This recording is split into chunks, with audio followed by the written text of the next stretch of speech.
this nice? How's this new mic? How is this new mic? Do you guys like it? I hope it's very crispy. Let's get into the video. The reason you guys are here today, it's probably because you saw the title and you were like, how do I edit short videos in DaVinci Resolve? And the truth is that over the past 6 months, I posted at least one short video on each or different platforms, which means that I edited about 100 to 200 short videos, which is a lot of short videos.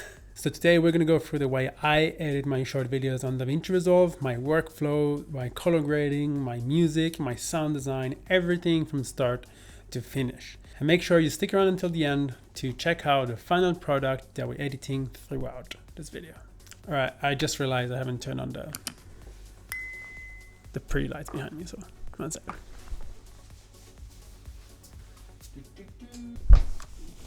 And now they're on, adding a bit more depth to the whole scene. I like to have a bit of a, contrasty color, teal orange. Anyways, the first thing we're doing is creating a folder with all of the shots that we want to create our shorts.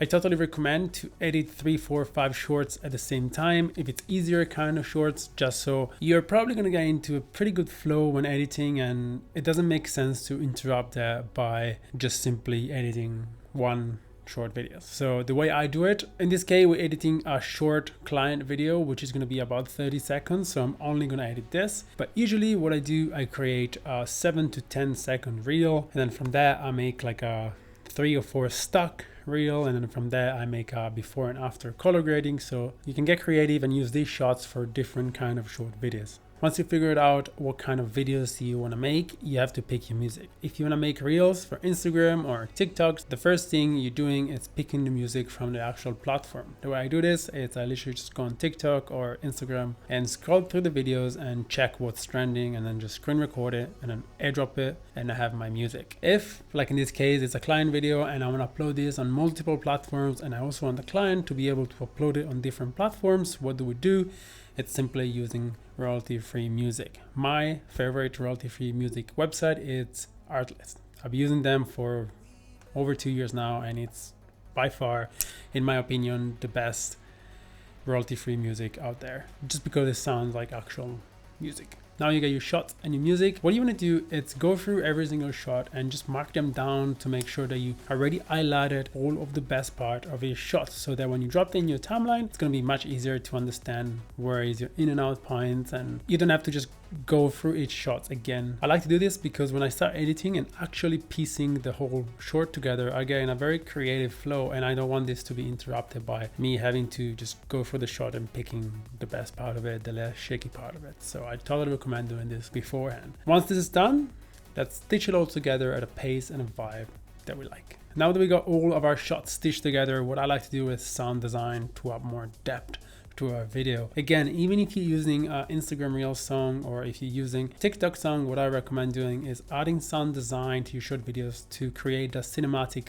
feels and just to make the video a bit more interesting for whoever's watching it. And then when you're uploading it to Instagram or TikTok, I just click on the music of the audio that you want to use, and then I put that audio at like 1 or 2, so that it still goes into the same category of the audio, and you got this virality opportunity, but you're using your own audio and you're not using this random audio from Instagram. Next up, after the audio and sound design, it's colors. This is probably my favorite part of things since I moved on to DaVinci Resolve, because it's just so interesting, it's just so fun. I really enjoy color grading. So what I do here, it's pretty much I stop listening to any audio and I put on some music or a podcast in the background, and I just lose myself into the color grading process. It is by far, as I said, my favorite part of things. So I try to spend as much time as I can, and I try to emulate as much as I can the film look that I enjoy watching. All right, and just like that, we're all done with editing our short video.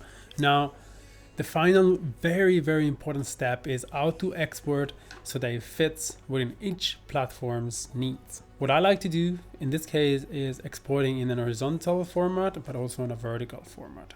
If this short video is going straight onto YouTube in a landscape as an actual YouTube video, then I'm going to export this at 4K, MP4, H.265, and 50,000 of quality restriction, because I found this to be the most best performing one for social media for YouTube specifically. If we are exporting for anything vertical like TikTok or Instagram Reels or even YouTube Shorts, what I like to do is using an HD vertical, so 1080 by 1920, and then I export an MP4 H.265 50,000 quality, but I do like to export it in 30 frames per second instead of 24. And the reason is because, well, Instagram, it's mostly supporting 30 frames per second, which means that if you are exporting a 24 frame per second video and then uploading it onto Instagram, it will look extremely jittery because the platform just does not support 24 frames per second, which is very stupid in my opinion, but it is what it is. So we gotta adapt to it, and we're gonna make the best looking films, shorts for our clients. So I do export at 30 frames per second.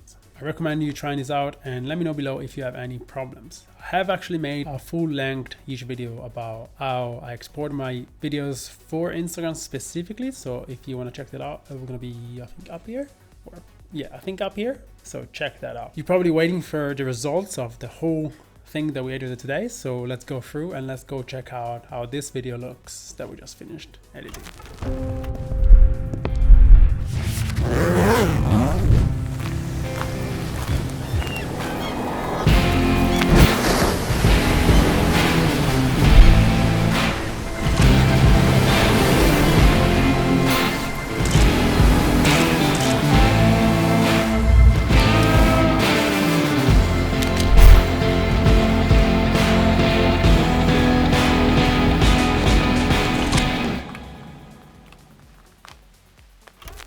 That's it.